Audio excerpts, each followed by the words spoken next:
Good Good evening, evening, students. sir. Good evening. Good Good evening, evening. sir. Good Good evening. evening, sir.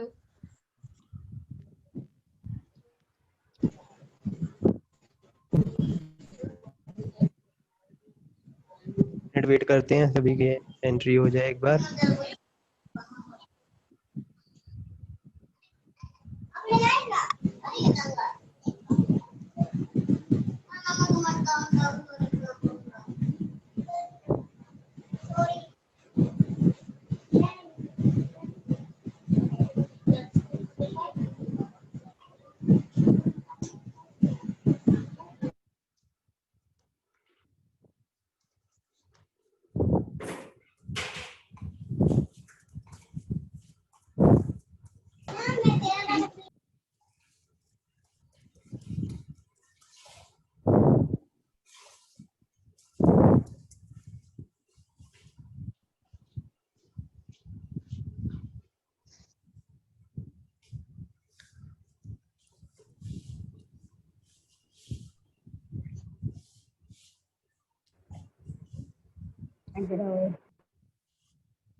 चलो, I hope सब भी join कर चुके हैं, तो स्टार्ट करते हैं हम।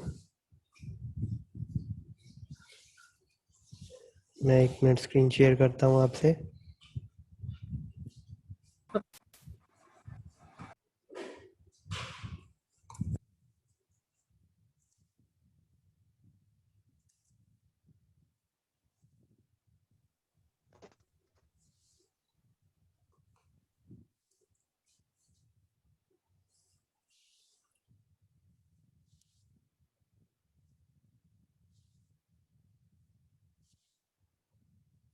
देख रही है बच्चे स्क्रीन?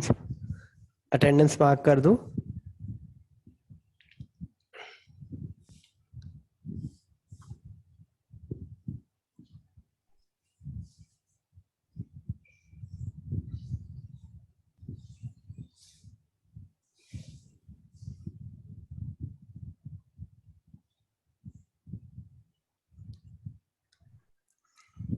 ओके, स्क्रीन दिख रही है बच्चे सभी को?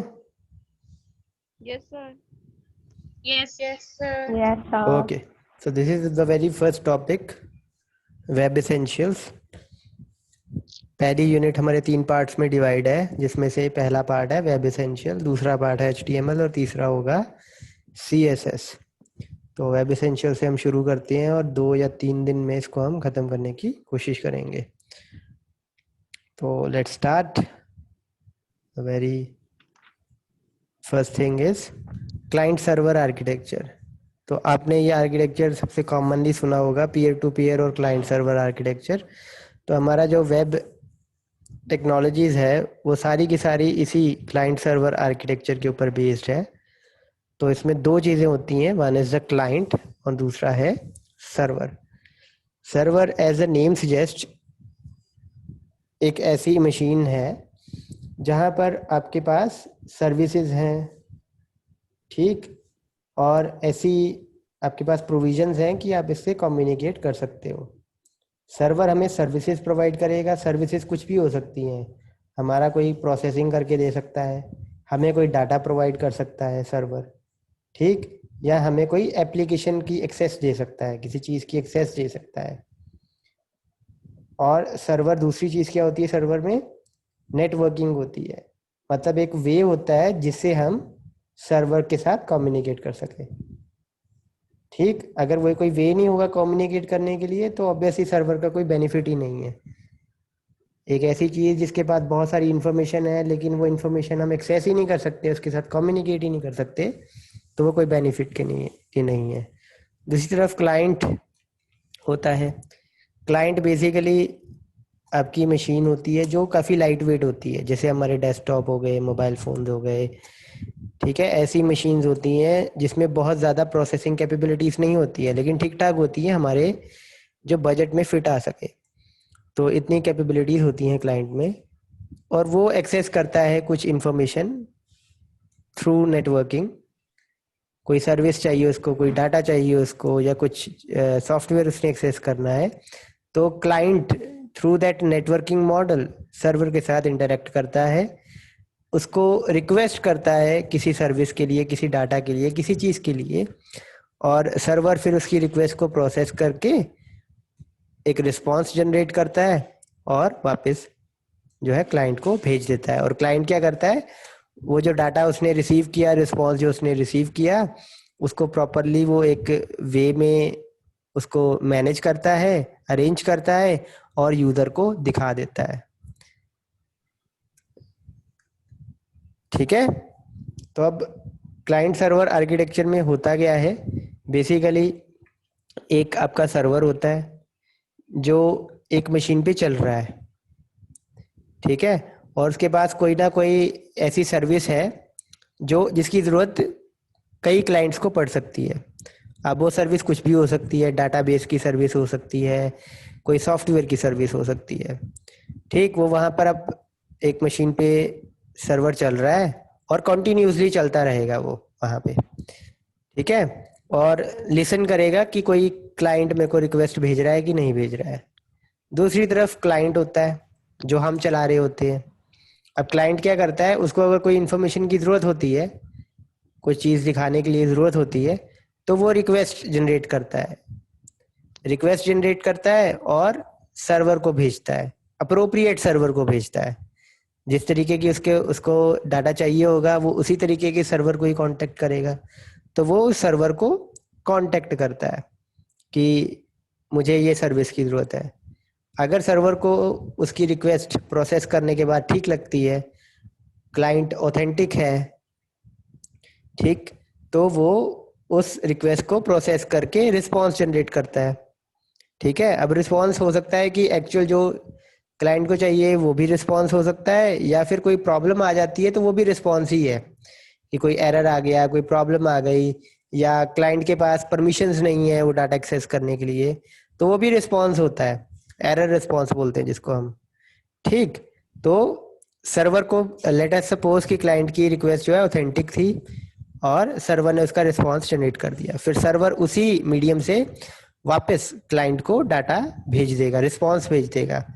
अब जो क्लाइंट है उसने रिस्पांस रिसीव किया, अब हो सकता है कि जो सर्वर ने जो रिस्पांस भेजा वो उस फॉर्म में नहीं है जैसा कि क्लाइंट दिखाना चाहता है, तो क्लाइंट मॉड्यूल को क्या करना पड़ता है, उस जो डाटा उसने रिसीव किया है उसको अरेंज करना, मैनेज करना, कन्वर्ट करना इस फॉर्म में कि मैं यूजर को डिस्प्ले करवा सकूं। वो उस फॉर्म में कन्वर्ट करता है और यूजर को जो भी इंफॉर्मेशन आई थी, जो रिस्पांस आया था, वो डिस्प्ले कर देता है, तो ये चीज होती है बच्चे क्लाइंट सर्वर आर्किटेक्चर। आप उसको रीड भी कर सकते हो, बाकी जो मेन क्रक्स है क्लाइंट सर्वर आर्किटेक्चर का वो मैंने एक्सप्लेन कर दिया है आपको। एक क्लाइंट होता है, एक सर्वर होता है। सबसे पहले सर्वर स्टार्ट होता है, सर्वर कंटिन्यूसली चलता रहता है और इनकमिंग रिक्वेस्ट को सुनने के लिए तैयार रहता है हमेशा। क्लाइंट क्या करता है, उसको जब भी कोई इन्फॉर्मेशन की जरूरत या कोई सर्विस की जरूरत होती है, वो एक कनेक्शन बनाता है सर्वर के साथ, उसको रिक्वेस्ट भेजता है, सर्वर उस रिक्वेस्ट को प्रोसेस करता है, उस रिक्वेस्ट के अकॉर्डिंग अप्रोप्रिएट रिस्पॉन्स जनरेट करता है। और रिस्पॉन्स जरूरी नहीं कि डाटा ही होगा, सर्विस ही होगी, ये कोई एरर मैसेजेस भी हो सकते हैं। तो वो रिस्पॉन्स वापस क्लाइंट को भेजता है, क्लाइंट उसको रिस्पॉन्स को फिर प्रोसेस करके डिस्प्ले करा देता है, मैनेज करके अप्रोप्रिएट वे में वो रिस्पॉन्स को हमें दिखा देता है, यूजर को दिखा देता है। और क्लाइंट बहुत सारे हो सकते हैं, सर्वर भी वैसे बहुत सारे हो सकते हैं, लेकिन क्लाइंट सर्वर आर्किटेक्चर में हम नॉर्मली मान के चलते हैं कि एक सर्वर और बहुत सारे क्लाइंट्स होते हैं। सो एनी डाउट बच्चे क्लाइंट सर्वर आर्किटेक्चर में, या क्लाइंट No, की sir. डेफिनेशन में, या सर्वर की डेफिनेशन में? No, sir. यहाँ पे बिल्कुल किसी चीज की कोई डेफिनेशन आपको रटने की जरूरत नहीं है, आपको बस उसका कॉन्सेप्ट पता होना चाहिए। And obviously you are the final year student and you know how to give words to your ideas. आपको 2 साल में इतना, अपने 4 एग्जाम दिए हैं या 3 एग्जाम तो अपने अच्छे से दिए ही हैं, आपको इतना पता लग गया है कि अपने आइडिया को आप वर्ड कैसे देने हैं। तो अगर वो आइडिया क्लियर है, कॉन्सेप्ट क्लियर है, तो आपको लिखने में बिल्कुल कोई प्रॉब्लम नहीं होगी। बट लिखने में प्रॉब्लम कब होगी, जब आइडिया कॉन्सेप्ट क्लियर ना हो। सो कॉन्सेप्ट क्लियर है, आइडिया क्लियर है क्लाइंट का, सर्वर का और उसके आर्किटेक्चर का सभी को? Yes, sir. Okay, I give 20 seconds. किसी का कोई भी डाउट है बच्चे तो पूछ लो, कुछ रिपीट करवाना है तो पूछ लो।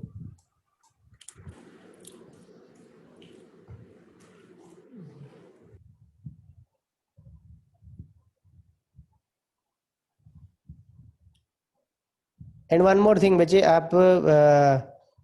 आपकी कोई प्रॉब्लम आती है कि कोई लीव कर रहा है बार बार, या कोई कनेक्शन की प्रॉब्लम आती है, अनलेस मतलब आपके इंटरनेट में कोई प्रॉब्लम ना हो, अगर जूम की कोई प्रॉब्लम है या मेरे एंड पे कोई प्रॉब्लम आपको लगती है तो मेरे को कन्वे ज़रूर करना। लेकिन अगर आपके इंटरनेट की कोई प्रॉब्लम है तो ऑब्वियसली उसमें तो हम कुछ नहीं कर सकते। लेकिन अगर आपकी जूम की प्रॉब्लम है कोई, ठीक, या सिस्टम की है, तो वो हम सॉल्व कर सकते हैं। तो do let me know about it. करें अब? I hope client server architecture is clear. So हम आगे चलते हैं वेब सर्वर पे। तो वेब सर्वर क्या होता है? अब first of all, web server, पहली बात तो ये एक सर्वर है, और क्लाइंट हो, सर्वर हो, कुछ भी हो, ये सारे एक सॉफ्टवेयर हैं जो एक मशीन पे चल रहे हैं, ठीक है। अब वेब सर्वर बेसिकली एक ऐसा सर्वर है जो information, data, resources, services provide करता है। किससे रिलेटेड? वेब से रिलेटेड। सिर्फ वेब से रिलेटेड काम करता है ये। आपको अगर नॉन वेब कोई चीज़ है, जैसे मेरे को डेटाबेस की कोई ज़रूरत है, या मेरे को कोई ऐसे सॉफ्टवेयर की सर्विस की ज़रूरत है जिसके लिए मुझे इंटरनेट नहीं चाहिए, ठीक है, इंटरनेट पे मैंने कुछ एक्सेस नहीं करना है, मेरे को इंटरनेट से अलावा एक चीज़ चाहिए, कोई कोई सर्वर ऐसा जो ऐसी सर्विसेज प्रोवाइड करे जो नॉन वेब कैटेगरी में आए, तो उसके लिए वेब सर्वर नहीं है। वेब सर्वर सिर्फ वेब कैटेगरी की सर्विसेज को हैंडल करने के लिए है। तो वेब सर्विसेज कौन सी आती हैं? जिसमें वेब पेजेस आते हैं और वेब से रिलेटेड डॉक्यूमेंट्स, जैसे कि पीडीएफ, गूगल स्लाइड्स, आजकल तो स्लाइड्स, पीपीटीज, ये भी हमारा ब्राउज़र खोल देता है, वर्ड डॉक्यूमेंट खोल देता है, इमेजेस खोलता है, हमारा ब्राउज़र खोलता है ना ये सारी documents. Yes. Yes, sir. Okay, yes Muskan Preet, बच्चे यू रेज्ड हैंड, गलती से हो गया? ओके, गलती से हुआ होगा तो ठीक है। अगर आपको कोई सच में प्रॉब्लम है, unmute yourself and ask. Okay, तो web server basically again definition वही है, सर्विसेज ही प्रोवाइड करता है, लेकिन किस तरीके की services? It communicate, it delivers web pages and related document. Related document में क्या आती हैं आपके? पीडीएफ्स, इमेजेस, जिफ्स, ठीक है, एप्लेट्स, ये चीजें आती हैं आपके रिलेटेड डॉक्यूमेंट्स में। और वेब सर्वर के लिए हमें चाहिए क्या? वेब सर्वर ऑब्वियसली कोई भी सर्वर हो, कम्युनिकेशन करनी होती है उसको, नेटवर्किंग चाहिए, प्रोटोकॉल्स चाहिए उसको, ठीक है। प्रोटोकॉल्स वगैरह क्या होते हैं वो हम आगे देखेंगे। तो प्रोटोकॉल जो चाहिए होते हैं, बच्चे अटेंडेंस मार्क कर दी सभी ने? Yes, sir. Yes, किसी sir. किसी ने नहीं की हो तो वो कर देना। मैं 10 मिनट बाद इसको सेव करूंगा, किसी की अटेंडेंस रहेगी तो वो कर देना। हाँ, तो जो प्रोटोकॉल चाहिए होता है, वो प्रोटोकॉल वेब सर्वर किस प्रोटोकॉल को यूज करता है? HTTP प्रोटोकॉल को यूज करता है, हाइपर टेक्स्ट ट्रांसफर प्रोटोकॉल। और HTTPS means hyper text transfer protocol secure. अब इसमें थोड़ा सा जो डिफरेंस होता है वो हम आगे देखेंगे। तो वेब सर्वर्स के साथ, जैसे सर्वर के साथ कौन कम्युनिकेट करता है? क्लाइंट। तो वेब सर्वर के साथ कौन कम्युनिकेट करेगा? वेब क्लाइंट, जो कि नॉर्मली एक ब्राउजर होता है, जैसे आपके मोजिला, क्रोम, ये आपके ब्राउजर है। और वेब सर्वर की एग्जांपल क्या है? अपाचे, IIS, टॉमकैट, ये वेब सर्वर की एग्जांपल है। इनमें से किसी का नाम सुना है आपने?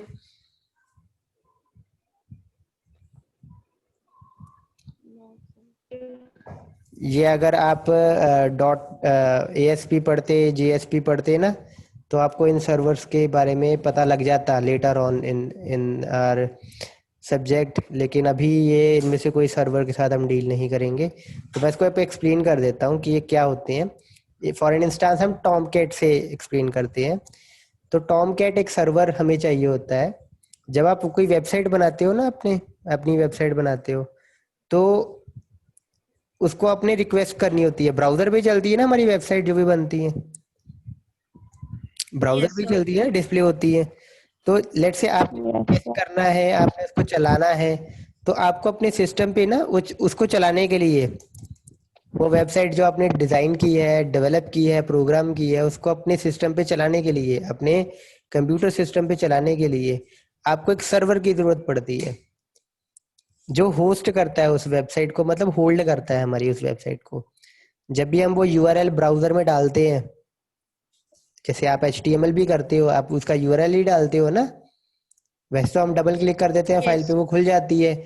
लेकिन अगर आप ऊपर देखो तो प्रॉपर URL ही खुला होता है, C drive user, your user name, कोई फोल्डर होता है, ऐसे ही चलती है ना आपकी HTML भी। Yes, sir. तो वैसे ही आपकी Yes, जो sir. वेबसाइट के जो पेजेस होते हैं उसका भी URL होता है कोई, ठीक है। तो जब हम वो एड्रेस बार में वो URL डालते हैं, तो वो रिक्वेस्ट किसको जाती है? वो सर्वर को ही जाती है। HTML के लिए तो जरूरत नहीं पड़ती है हमें, क्यों? क्योंकि ब्राउजर के पास क्लाइंट साइड की जो स्क्रिप्टिंग होती है, या क्लाइंट साइड की जो टेक्नोलॉजीज होती हैं, HTML, CSS, जावास्क्रिप्ट, ये क्लाइंट साइड की हैं। ब्राउजर के पास इनको खोलने के लिए या इनको हैंडल करने के लिए प्रॉपर टूल्स हैं। लेकिन अगर PHP की बात की जाए, JSP की बात की जाए, जावा सर्वलेट्स की बात की जाए, ASP की बात की जाए, इनको हैंडल करने के लिए ब्राउजर के पास कैपेबिलिटीज नहीं है, टूल्स नहीं है। तो इसके लिए आपको एक सर्वर चाहिए होता है, और वही सर्वर होता है ये अपाचे, IIS, टॉमकैट, ग्लासफिश, ठीक। ये सर्वर आपको हेल्प करते हैं कि आप वो वेबसाइट को होस्ट कर सको। आपका ब्राउजर पे जब आप URL डालते हो तो वो रिक्वेस्ट ब्राउजर किसको करता है? इन सर्वर्स को करता है। और इन सर्वर्स के पास अगर आपने अपनी वेबसाइट रखी हुई है अपने सिस्टम पे, इनके फोल्डर्स के अंदर, तो वो एक्सेस होके ब्राउजर दिखा देगा। Got the point of web server? Yes, sir. ठीक है। वेब ब्राउजर में आप क्या URL टाइप करते हो, ठीक है। आपकी जो भी वेबसाइट है, वेब रिसोर्स है जो आपने बनाया है, वो आप इन सर्वर्स की एक डायरेक्टरी में डालते हो। जब आप ब्राउजर में यूआरएल डालते हो, आप एक तरीके से ब्राउजर उसके बाद रिक्वेस्ट करता है, ब्राउजर रिक्वेस्ट करता है कि मेरे को ये रिसोर्स चाहिए। वो रिक्वेस्ट किसके पास जाती है? आपके सिस्टम पे पड़े हुए लोकल वेब सर्वर के पास। I hope it's clear now. Web server. Yes, sir. Okay, किसी का बच्चे कोई डाउट तो वो पूछ सकता है।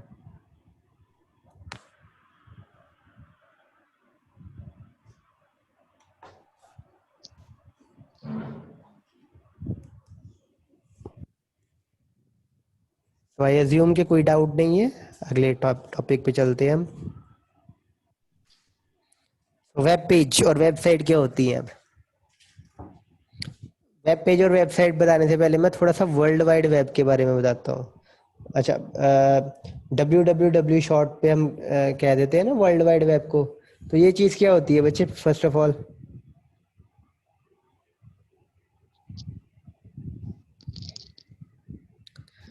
वर्ल्ड वाइड वेब क्या होता है?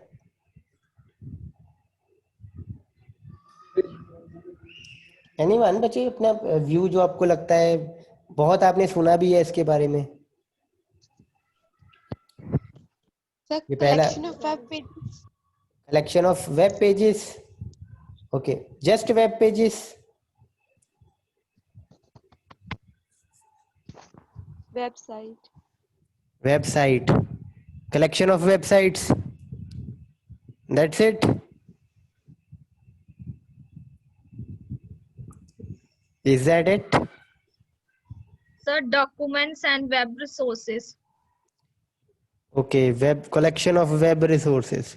Yeah, that's a very crucial word, resources. अगर आप वेबसाइट बोलते हो तो एक चीज बोल रहे हो आप, sites. Website obviously collection of web pages जिसको हम बोलते हैं। एक वेब पेज होता है, जब वो वेब पेज को आप कंबाइन कर देते हो, 4-5 रिलेटेड वेब पेजेस को कंबाइन कर देते हो जो सेम यूआरएल के साथ चले, तो उसको वेबसाइट बोल देते हैं। फिर आप बोलते हो कलेक्शन ऑफ वेबसाइट्स, वो वर्ल्ड वाइड वेब बोल देते हो, लेकिन वो गलत डेफिनेशन हो जाएगी, क्योंकि वर्ल्ड वाइड वेब में सिर्फ कलेक्शन ऑफ वेबसाइट ही नहीं है, सिर्फ वेबसाइट ही नहीं है, वेब रिसोर्सेज हैं, कुछ और भी डॉक्यूमेंट्स हो सकते हैं वेबसाइट्स के अलावा जो एक्सेस हो सकते हैं through world wide web, through internet, right. और second thing, world wide web में आपके कुछ प्रोटोकॉल्स जिसको हम कहते हैं ना, उसकी यूसेज भी आ जाती है, नेटवर्किंग भी आ जाती है आपकी। तो ये सारा कंसोलिडेट होके आपका वर्ल्ड वाइड वेब बनता है। तो वर्ल्ड वाइड वेब, चलो वो आप नेटवर्किंग को चलो थोड़ा एडवांस पे हम ले गए हैं। आप वर्ल्ड वाइड वेब कह सकते हो कि it's just a collection of web resources, ठीक है, which we can access through a proper URL over the internet, right? तो Yes, world sir. Wide web क्या है? It's just a collection of entire internet resources or entire web resources which we can access in an appropriate manner through internet। जो भी definition आप, इसका concept आपको समझ में आ जाना चाहिए, दैट्स इट। डेफिनेशन आप अपने आप बना लोगे। क्लियर? वर्ल्ड वाइड वेब तो first of all clear, web page website नहीं पूछ रहा हूँ। World wide web is clear? Yes, sir. Yes, okay sir. Yes, sir. Okay okay. Yes, sir. और ये वेरी फर्स्ट लेक्चर है, आप ये मान के चल सकते हो, इसके बाद कुछ रिपीट होने वाला नहीं है। ऑब्वियसली HTML CSS जो हम पहले कर चुके हैं वो एक बार दोबारा रिपीट होगा, ठीक है। तो ये वाला रिपीट नहीं होगा दोबारा, सो बेटर पे अटेंशन, और कोई ज्यादा डिफिकल्ट नहीं है ये। तो नेक्स्ट आप पहले वेब पेज पे आते हैं। तो वेब पेज क्या होता है?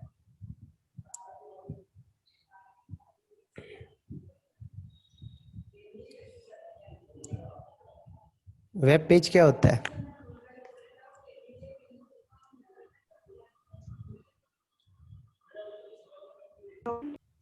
सर, हम ब्राउजर पर कोई भी पेज खोलते हैं, वो वेब पेज। ब्राउजर पे जो पेज खोलते हो वह वेब पेज है। ब्राउजर पे बच्चे पीडीएफ खुल जाती है आजकल, खुल जाती है पीडीएफ? बोलो हाँ ना। आपने पीडीएफ खोली हाँ कभी जी ब्राउजर सर। पे? खुल जाती है, तो क्या पीडीएफ को वेब पेज कह सकते हैं? No sir. तो फिर आपकी ये वाली डेफिनेशन तो वेग हो गई, इसको थोड़ा और रिफाइन करो। Yes sir. बोलो, रिफाइन करो थोड़ा और डेफिनेशन को।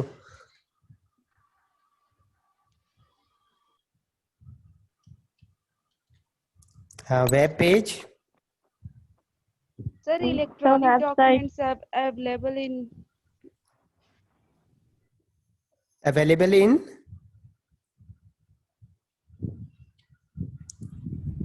इंफॉर्मेशन जो वेबसाइट के द्वारा इसको प्रोवाइड होती है, वेब पेज में होती है वो। ओके। तो वेब पेज बेसिकली एक आपका डॉक्यूमेंट है बेसिकली ये तो, ठीक, जो कहीं ना कहीं आपके वर्ल्ड वाइड वेब में, वर्ल्ड वाइड वेब तो आपको पता ही है क्या है, कलेक्शन ऑफ वेब रिसोर्स। तो वेब पेज एक डॉक्यूमेंट है जो वर्ल्ड वाइड वेब पे है, जिसको हम एक्सेस कर सकते हैं, दिखा सकते हैं, किस पे? वेब ब्राउजर पे। इसमें बहुत सारी इंफॉर्मेशन होती है, इसमें बहुत सारी इंफॉर्मेशन होती है।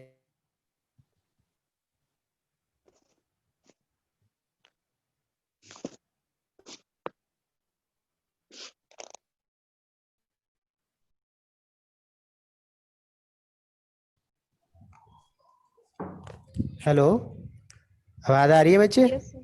हाँ, कहाँ थे हम? हाँ, वेब पेज के ऊपर थे। तो ये वेब ब्राउजर से हम एक्सेस कर सकते हैं, वेब ब्राउजर में हम दिखा सकते हैं।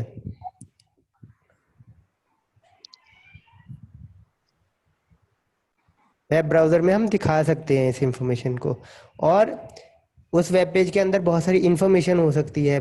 और जो चीज़ वेब पेज को वेब पेज बनाती है वो है कि इसको हम एक यूआरएल के साथ एक्सेस कर सकते हैं, इसमें हाइपर लिंक्स हो सकते हैं।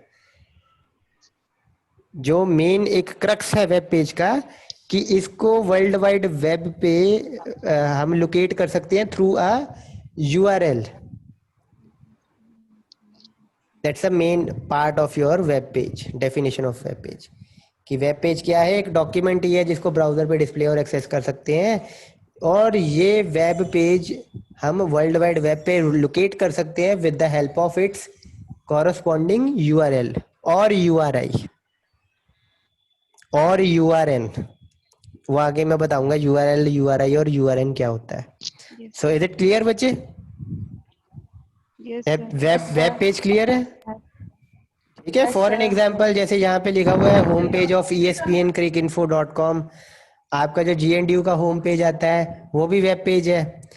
उसके अंदर सिलेबस का एक पेज आता है, वो भी वेब पेज है। एक पेज आता है, वो भी वेब पेज है। रिजल्ट का एक पेज आता है, वो भी वेब पेज है। kmbjalandhar.aca.in पर आपके रिजल्ट शो होते हैं, वो भी वेब पेज है जहाँ पे शो होते हैं। आप जहाँ से सिलेबस देखते हो वो भी वेब पेज है। जहाँ से टीचर्स की इंफॉर्मेशन देखते हो या अपनी कोई कॉलेज रिलेटेड इंफॉर्मेशन देखते हो वो भी वेब पेज है। एक पेज वो वेब पेज है, ठीक है। और अब वेबसाइट क्या है? Sir, collection of web pages. अच्छा, सर जो ये आया स्टोर अधूरी होता है डेफिनेशन वेब है। सर्वर में। सर जो okay, collection of web pages होते हैं वो स्टोर होते हैं वेब सर्वर पे, उसे वेबसाइट कहते हैं। अच्छा, मैं एक एग्जांपल देता हूँ। लेट्स से एक मिनट मेरे को पार्टिसिपेंट्स देखने दो। लेट्स से तमन्ना ठाकुर और लवदीप, इन दोनों ने वेबसाइट बनाई, ठीक है। इन दोनों ने वेबसाइट बनाई और अपने, एक मिनट में आपकी अटेंडेंस सेव कर लूँ। इन दोनों ने वेबसाइट बनाई और लेट सपोज एक और स्टूडेंट है महक, लेट से महक के पास एक सर्वर है और ये कहते हैं कि मेरे से वेबसाइट आप होस्ट करवा लो। आपकी जो वेब, जैसे टॉमकेट सर्वर था ना, फ्री ऑफ कॉस्ट सर्वर होता है वो तो, लेकिन मैक ने एक परचेज किया सर्वर और उसने कहा कि आप अपनी वेबसाइट, आप दोनों तमन्ना और लवदीप, आप दोनों अपनी वेबसाइट मेरे सर्वर पे होस्ट कर दो। आप दोनों की वेबसाइट्स तो अलग अलग है ना? तो अगर आप कहो कि सर्वर पे पड़ी होना डेफिनेशन है एक वेबसाइट की, तो नहीं, क्योंकि सर्वर पे तो पड़ी हुई है, लवदीप की वेबसाइट भी पड़ी हुई है, वेब पेजेस पड़े हुए हैं और तमन्ना के भी पड़े हुए हैं, लेकिन आप दोनों को एक वेबसाइट तो नहीं बोल सकते ना, दोनों है तो अलग अलग वेबसाइट। तो ये कैसे पता चलेगा कि कौन सी किसकी है कौन सी किसकी है? इसका मतलब वेबसाइट की डेफिनेशन अभी अधूरी है। और दूसरी चीज आपने बोला कि it's just a collection of web pages, वो भी वो अधूरी है, क्योंकि दोनों के वेब पेजेस तो पड़े ही हुए हैं। अब मैं दोनों के वेब पेजेस कंबाइन कर दूं और एक वेबसाइट बोल दूं, क्या वो सही होगा? दोनों की वेबसाइट, तमन्ना की वेबसाइट अलग है, लवदीप की वेबसाइट अलग है, दोनों को कंबाइन कर दूं क्योंकि एक ही सर्वर पे पड़ी है, मैं कहता हूँ कि दोनों वेबसाइट सेम है, कलेक्शन ऑफ वेब पेजेस ही तो है, दोनों के ही वेब पेजेस हैं, दोनों को कंबाइन कर देते हैं और एक वेबसाइट बोल देता हूँ मैं, तो क्या वो सही चीज होगी? Sir linked web pages. Yes, यहाँ पे एक वर्ड आपको दिखा रहा है इंटर रिलेटेड वेब पेजेस। अब इंटर रिलेटेड वेब पेजेस तो मतलब कि वो आपस में रिलेटेड होंगे, उनकी कलेक्शन को वेबसाइट कहेंगे, लेकिन किस तरीके से रिलेटेड, क्या रिलेशन ढूंढेंगे हम?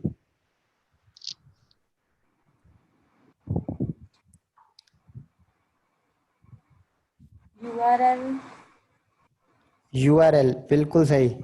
जब आप GNDU खोलते हो, gnu.ac.in इज द वेबसाइट जो आपने फ्रीक्वेंटली खोला होगा, उस पर स्लैश करके आगे कुछ आता है रिजल्ट, तो रिजल्ट का पेज खुलता है, स्लैश करके आप सिलेबस देखते हो तो सिलेबस का पेज खुलता है, स्लैश करके होम आता है तो होम पेज खुलता है आपका। लेकिन बेसिक अगर आप देखो, उसका जो प्रीफिक्स है URL का, www.gnu.ac.in, वो तो कॉमन ही रहता है ना?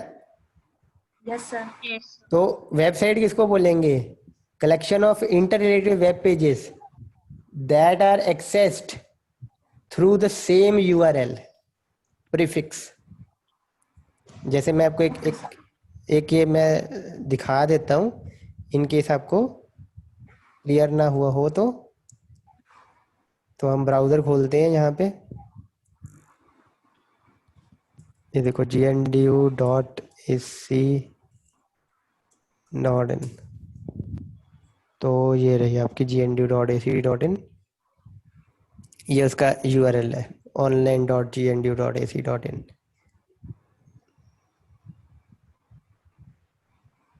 ठीक है, इसमें कुछ खोलते हैं अब, लेट्स से अबाउट यूनिवर्सिटी, तो ये देखो प्रीफिक्स तो सेम ही है, अबाउट यूनिवर्सिटी आ गया, वो उसका पेज खुल गया। अब मैं एडमिशन्स पे जाता हूँ, let's say campus PhD admission details, तो देखो अगेन online.gnu.ac.in ही आ रहा है, और सॉरी यहाँ पे तो सॉरी यहाँ पे चलते हैं, नहीं ये तो अलग ही वेबसाइट पे चला गया ना, कुछ लिंक्स और होंगे, हॉस्टल खोलते हैं, अगेन यहाँ पे देखो hostel.aspx एग्जामिनेशन डेट शीट, ये भी अलग वेबसाइट पे ले गया है। तो चलो, I hope you got an idea over it. Yes sir. एक ही जो आपने देखी ना वो कॉलेज एडमिशन ORG, जैसे आपने ये देखा है, ये अलग वेबसाइट है, ये सेम वेबसाइट नहीं है, वो थी online.gnu.ac.in, ये अलग वेबसाइट है collegeadmissions.gnu.ac.in, तो ये दो अलग अलग वेबसाइट है, नॉट द सेम वेबसाइट कौन सी होगी? जिसका ये प्रीफिक्स URL का प्रीफिक्स सेम होगा, उसके वेब पेजेस की कलेक्शन को हम बोलेंगे website. So I hope you got an idea. ठीक है बच्चे, Yes, यस sir. सर। सभी को क्लियर है? Yes, sir. ओके, तो आगे मूव करते हैं, अब देखते हैं URL, URI और URN क्या चीज है। तो first of all the definition आपको फुल फॉर्म तो सबकी पता ही है, uniform resource locator, uniform resource identifier and uniform resource number. तो यूआरएल सबसे पहले जो आप कॉमनली यूज़ करते हो, आपने कोई वेबसाइट एक्सेस करनी होती है तो हम उसका यूआरएल ही भरते हैं नॉर्मली। आप कुछ भी लिखते हो, gmail.com लिखते हो, दैट्स अ यूआरएल। gmail.com/inbox लिखते हो, दैट्स आल्सो यूआरएल। /outbox लिखते हो, /draft लिखते हो, तो वो भी वही चीज़ है। अभी GNDU का हमने देखा, about college, about admission, about hostel, तो वो भी यूआरएल ही है। तो uniform resource locator is basically an address which is used to uniquely identify a web page or a web resource on World Wide Web, ठीक है, and it is used for routing। अब routing का क्या concept है, देखो आपने तो browser में डाल दिया यूआरएल, अब ये रिक्वेस्ट जाएगी सर्वर के पास, सर्वर वहां से वो पेज आपके ब्राउजर पे भेजेगा।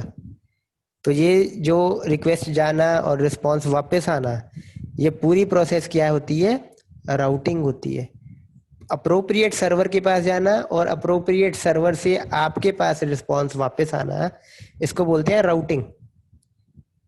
जैसे मैं आपको कहीं भेजता हूँ, लेट्स से कि मैं आपको कहता हूँ कि आप कॉलेज जाओ, कॉलेज से आप फलानी सिटी चले जाओ, किसी आगे लेट्स से फगवाड़ा चले जाओ, फगवाड़ा से फिर वापस आ जाओ, तो ये एक मैं आपको राउट कर रहा हूँ। तो वही चीज़ ही है ये भी, कि हमने ब्राउज़र ने प्रॉपर सर्वर के पास भेजा, सर्वर ने वहाँ प्रोसेस करके वापस ब्राउज़र के पास भेज दिया। तो इस पूरी प्रोसेस को बेसिकली हम रूटिंग ही कहते हैं, रूटिंग या राउटिंग, जो टर्म आप यूज़ करते हो। कंप्यूटर नेटवर्क चल रहा है ना आपका? Yes sir. हाँ, उसमें आपको रूटिंग का डिटेल पता लगेगा। लेकिन बेसिकली रूटिंग इसको ही बोलते हैं हम, रूट, कि मैंने कौन कौन सी जगह से होके जाना है, राइट। तो यूआरएल क्या है, बेसिकली ये एक आपके पास एक स्ट्रिंग होगी। URL is basically a string that is called a unique address which is used to identify a web page over World Wide Web used for routing, ठीक है।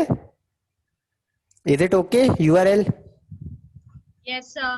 Yes, और sir. जो आपका URI है और URN है, ये काम बेसिकली वही करता है जो URL करता है, लेकिन URL क्या है, स्ट्रिंग है एक आपकी, ठीक है, एक स्ट्रिंग है जो एक डोमेन की फॉर्म में होगा। URI क्या है, ये बेसिकली आपका आइडेंटिफायर है, आईडी है।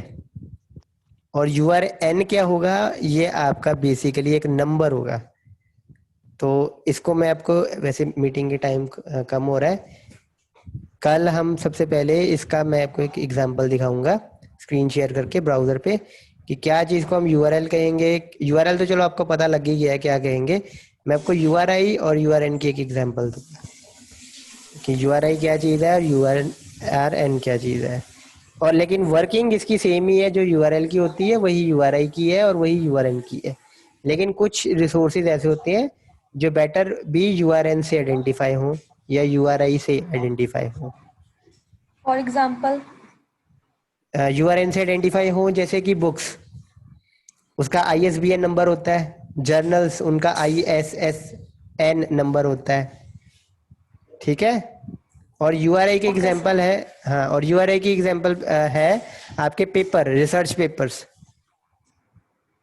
वो DOI नंबर से रेफर होता है। वो मैं आपको कल दोनों ब्राउजर पे चला के दिखाता हूँ, अभी आई थिंक मीटिंग खत्म हो जाएगी बीच में ही।